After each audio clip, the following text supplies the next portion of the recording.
जी नाज़रीन, अहम बदेजी खां खे अपडेट कंदासीं। अली जान बिरोही ख़बर जा तफ़सील असां सां शेयर कया आहिनि। बदेजी में मजलिस वहदतुल मुस्लिमीन ऐं हुसैनी स्काउट जे सॾ ते मुख़्तलिफ़ शिया तंज़ीमुनि जी अॻुवाणनि पारां जुमअतुल अलविदा जे मौक़े ते बैनुल अल मक़सद जी आज़ादी ऐं मज़लूम फ़लस्तीन अवाम सां इज़हार यकजहती जे लाइ मरकज़ी इमाम बारगाह खां प्रेस क्लब ताईं एहतिजाजी रैली कढी वई आहे। मुज़ाहिरो कयो वियो, जॾहिं त नाज़रीन वॾे अंग में माण्हुनि शिरकत कई आहे। रैली में मौलाना अब्दुल करीम राजपर, जावेद मंगी, तनवीर अब्बास, सैद वसीम अब्बास, जावेद मीरानी ऐं ॿियनि ख़िताब कंदे चयो त फ़लस्तीन सां इज़हार यकजहती कंदे इहो मुतालबो करियूं था त फ़लस्तीन जे ज़मीन ते गैर क़ानूनी यहूदियुनि जो कब्ज़ो आहे।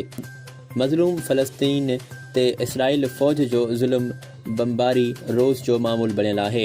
इहो बंदि कयो वञे। योम अल क़ुद्दुस आलिम इंसानियत खे ज़ुल्म ख़िलाफ़ बेदार करण जो ॾींहुं आहे।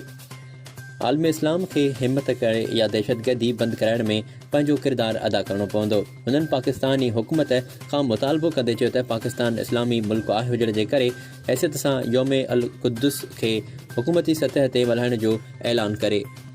जॾहिं त ॿिए तरफ़ नाज़रीन रैली में शरीक मुज़ाहिरीन अमरीका इसराइल जे ख़िलाफ़ नारा बुलंद कंदे आलमी दहशतगर्दी इसराइल जो झंडो पिणु साड़ियो वियो। ख़बर जा तफ़सील असां सां शेयर कया आहिनि मदेजी जे शहर खां अली जान बिरोहीअ।